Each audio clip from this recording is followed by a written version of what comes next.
Before we get straight into the podcast, I just want to give a huge shout out to our sponsors, Declan Kirby GAA Star. Declan Kirby GAA Star Championship Journey. It's a series of GAA team children's books written by primary school teacher and GAA coach Michael Egan. You can check it out in the link in the description down below, of course, as well. Follow the trials and tribulations of Declan Kirby and his team at Smithgreen Gaelic Football Club, recently formed but promising GAA team. The book is now available in Eason's and all good bookshops, so check it out in the description down below, and let's get straight into it. Welcome back to GAA Fan TV. My name is Aaron. I hope everyone is keeping well. This is the team of the group stages, of course, in the National Football League. I'll be picking my best 15 from the group stages in the National Football League that, of course, has happened and concluded, of course, in many ways. Obviously, we still have some relegation playoffs and semi-finals and some finals, because obviously some finals can't happen, which makes zero sense altogether, but we'll speak about that a different day. Do bear in mind there were 45 games across all of the 4 divisions in the National Football League, and obviously I haven't seen every single game because that would be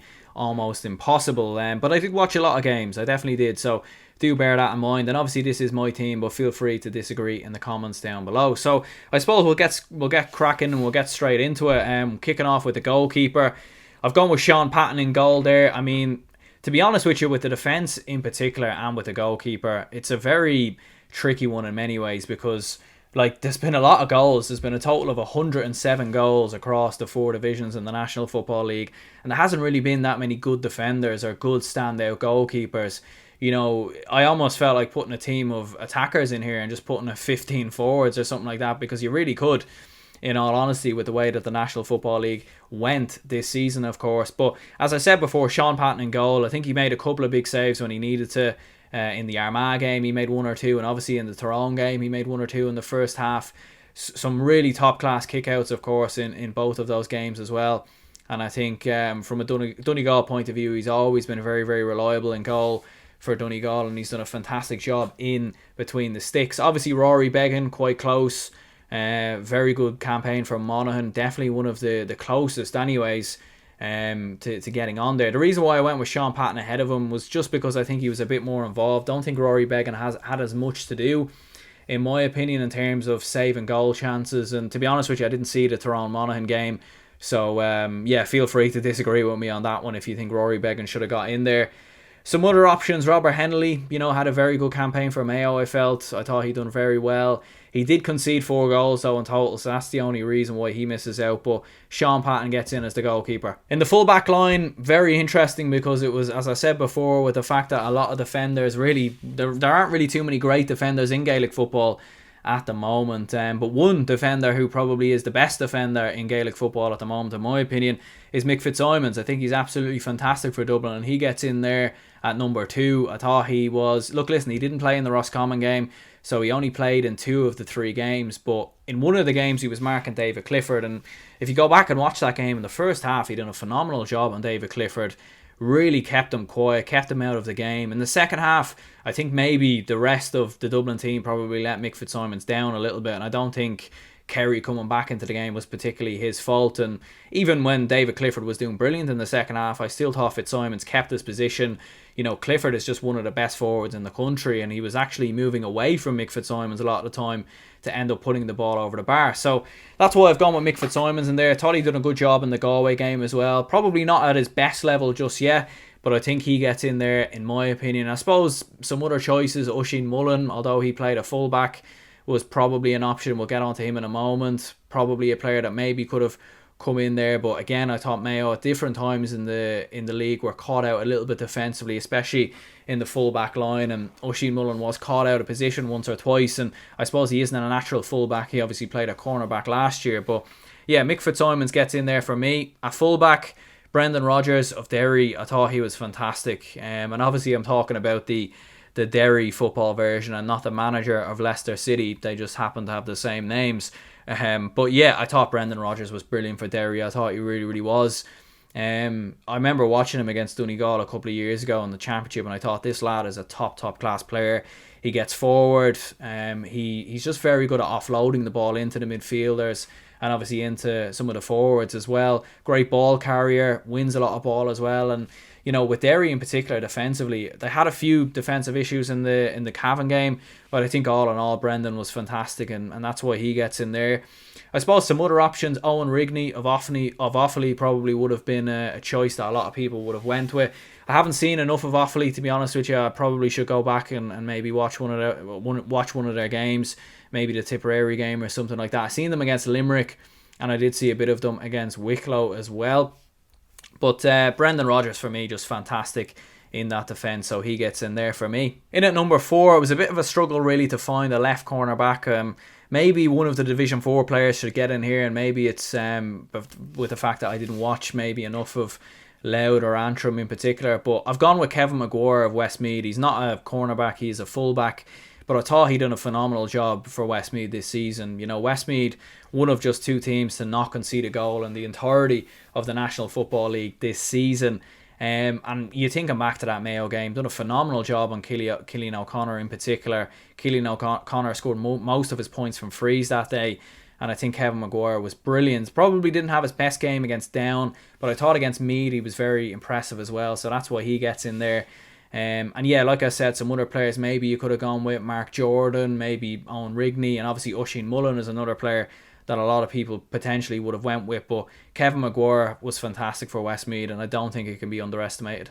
We'll move into the half-back line, and we've got Kevin Flynn first of all in at number 5, and yeah, this was the obvious choice really. Kevin Flynn, fantastic for Kildare.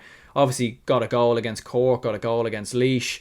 Really impressed with Kevin Flynn this year. I think he's really taken his game up to the next level, getting forward, and I suppose with Kildare, they're playing with those forward wing backs like a lot of counties are in Gaelic football at the moment, getting their wing backs forward, and Kevin Flynn was fantastic at it, and spotting the pass as well, spotting the likes of Jimmy Hyland or Dereck Herward in the forward line, and obviously getting back when he needed to as well. So Kevin Flynn gets in there without a doubt. In at number 6, Peter Hart. Don't think there can be any complaints here as well.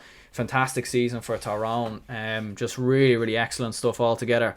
Got that big important goal obviously against Armagh, and was fantastic in defence, I thought, against Monaghan as well. Done a really good job on Aaron Mulligan, who was playing in that position. So fantastic work there from Peter Hart. Daniel Walsh gets in at number 7 of Clare. Hit 1-2 obviously in the first game, of course, against Laois. Fantastic is Daniel Walsh. Really impressive with him with Clare. Brilliant at getting forward, and obviously brilliant defensively as well. And Clare in particular, like I said, one of 2 teams not to concede a goal, and I think Daniel Walsh was critical to that as well.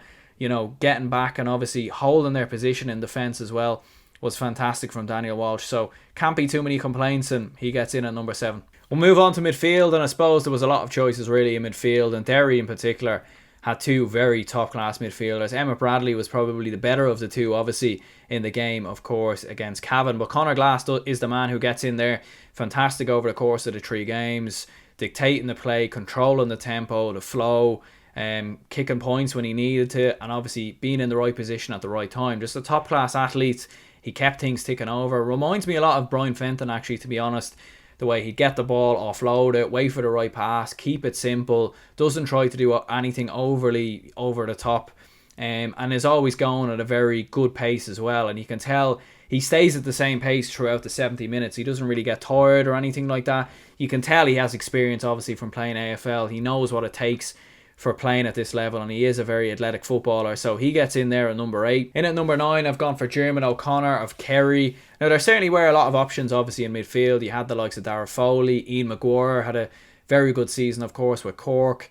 So a lot of very talented midfield options you could potentially go in there, but Jeremy O'Connor gets in there for me for Kerry. I thought he was fantastic, of course, across all 3 matches. He really was, and in a time where David Moran probably wasn't at his absolute best, Jeremy O'Connor had to step up, and he was hitting points, he was doing the defensive work, winning ball in midfield as well, catching a lot of ball as well, and really caused a lot of problems for Dublin actually in the midfield in that game as well. And Jeremy O'Connor deserves a lot of credit, he really does. Matthew Ruan was probably another one for Mayo, very impressive as well, was brilliant actually in the Meath game. Another player that certainly deserves an honourable mention, but Jeremy O'Connor and Conor Glass get in the midfield. And then we move into the half forward line and the full forward line, and this is where things get really tasty. They really do, because we had so many top class forwards across the National Football League. We really, really did. And there's one or two, unfortunately, that just have to miss out. And, you know, I could try and do what the GAA does and maybe put one or two of them in midfield, but I'm not going to do that. But, you know, let's be honest, let's try and keep the players to their position somewhat anyways. But we do have a man in at number 10 who isn't a number 10, and that is Shane Mcguigan of Derry. He gets in here obviously because the full forward line is just incredible, and unfortunately there was no way for Shane Mcguigan to fit in. So we've put him in at number 10. What a season this guy has had for Derry so far. Derry are really looking good at the moment. Probably one of the most impressive teams in the group stages of the National Football League. Hit 2-5, I believe it was, against Cavan. Just a really top-class player altogether is Shane Mcguigan. Getting in the right spaces, scoring goals as well, taking his opportunities. Isn't afraid to take the goal chance as well. And one thing we're seeing in Gaelic football at the moment is a lot of players going for the fisted hand over the bar. Shane Mcguigan wasn't doing that. When he gets his opportunities, he takes them, and he's been clinical as well in front of goal. He's been absolutely brilliant. So Shane Mcguigan gets in there. Beside him, Owen Cleary of Clare. I mean, I always knew Owen Cleary was a talented footballer, like, don't get me wrong, but the levels he has played at in this National League has been nothing short of remarkable. I mean, he's hitting points on his left, his right, the left-hand side of the pitch, the right-hand side of the pitch, top-class frees. I mean, not much he can't do. And when you have a player like him in your team that can kick points from 40 to 50 yards, you're always in with a chance. And, you know, Clare must be counting their lucky stars that they have him in their team, because he's been absolutely tremendous. He really, really has. Another man that's been tremendous for a county lower down the levels is Sean Quigley. I mean, what a season for Fermanagh. Again, obviously he plays in the full forward line. He'd usually play a 15, but we've had to fit him in here because what a season he's had. Yeah, Sean Quigley, 124 across the 3 games in the National Football League. Man of the match in 2 games as well. Just exceptional stuff from Sean Quigley. Really did not expect him to hit the heights that he has hit coming back into the team, because sometimes when players take a year out or come back into the team, it doesn't always go according to plan. It can take time to get up to speed, and maybe they mightn't be at their absolute best, but Sean Quigley looks even better. I mean, he's in all-star form at the moment, and, you know, it'd be interesting to see how he does for Fermanagh, obviously going into the championship against Monaghan as well, because when you have a player like him in your team, you always have a chance, and what a top-class forward he is. We move into the full forward line, and the full forward line just picks itself in many ways. 13, David Clifford, 14, Con O'Callaghan, and 15, Cormac Costello. The 3 best forwards in the National Football League, without doubt. I don't think anyone can really argue with that. David Clifford has obviously been phenomenal for Kerry, scoring a hat-trick against Galway, the penalty against the Dubs, a really well taken fisted goal obviously against Roscommon as well, where he palmed it into the corner of the net. So David Clifford has been exceptional. He really, really has taken points on his right and his left as well. Like, there's just so much, there's not much he can't do. Like, he is an exceptional footballer, wiggling away from 1 or 2 players against the highest level of opposition in terms of your Dublins as well. What a talent this guy is, and like what a lot of people said, he could very well go down and potentially be one of the greatest footballers ever, and maybe the greatest footballer ever. I suppose he still has a bit to do, in my opinion, to get to that level. Still needs to win All Irelands and all the rest, but he's on course. He is on course. He is on track with the level that he is at, and there's not much more that he can give to this Kerry team, in all honesty. So 5 goals and 16 points was the total in the end for David Clifford, so that tells you all you need to know about what a top class forward he is. So he gets in at number 13. And in at number 14 we've Con O'Callaghan, like I was saying. I mean, yeah, top class stuff altogether from Con O'Callaghan. Hit a total of 3-4, of course, across the 3 National Football League games. And look, listen, it's not just his goals and his points that gets him in the side, because he didn't even score, in fact, in the Roscommon game. But his link-up play is just phenomenal. He's winning the high balls when they're being sent into him. He's causing so many problems for defenders, creating space for the likes of Cormac Costello and some of the other players in the team. So Con O'Callaghan just absolutely fantastic getting in that team. You know, he obviously set up Aaron Byrne, of course, for that goal as well against Galway. So Con O'Callaghan, the obvious choice in my opinion, gets in there at number 14. Paddy Mcbritty, probably a little bit unlucky to miss out, in all honesty. He was definitely in close contention was fantastic, obviously, against Armagh and Monaghan as well. But Con O'Callaghan just about edges it for me. And in at number 15, we've Cormac Costello. And like what I said before, I mean, similar to Con O'Callaghan, one of the best footballers in the country. Similar to David Clifford as well. He's just a top-class player. And it's mad to think that Dean Rock is probably still ahead of him in the pecking order in this position. It just goes to show the talent that Dublin have at their disposal. It really, really does. And yeah, a total of 222 across the National Football League campaign for Cormac Costello. An exceptional footballer altogether. And obviously missing 2 penalties in the Roscommon game, but at the same time scoring 1 and obviously kicking a number of frees. Being in the right places, brilliant on his right boot as well. You run out of words to describe the likes of Cormac Costello and Con O'Callaghan as a Dublin fan. You really, really do. But I don't think anyone can deny Cormac Costello getting in at number 15. So some other honourable mentions then, and like I was saying, Paddy Mcbritty was fantastic. Stephen Campbell as well had a really good campaign for Armagh, was definitely in with a shout. Jimmy Hyland, of course, for Kildare was absolutely brilliant. Oisin O'Neill, even for Armagh, when he played in midfield or even in the full forward line, he was absolutely brilliant as well. Conor McCarthy scored a hat-trick for Monaghan and certainly was in contention to get in there. He obviously scored that hat-trick against Donegal, probably a little bit unlucky to miss out. Danny Neville was another one as well. You're even looking at the likes of Paul Donaghy of Tyrone. There was just so many really good players, and a lot of them had their own individual standout performances. You know, even the likes of Dereck here, one I thought was absolutely brilliant as well for Kildare. And certainly a lot of players obviously missing out. Noel Loughlin for Derry was another one. Emma Bradley for Derry as well in midfield. So a lot of honourable mentions. It's very hard to obviously pick 15 players when there's so many options, there's so many players obviously to choose from. But yeah, do feel free to let me know down in the comments below what changes you would make to the team, what players you would bring into the team.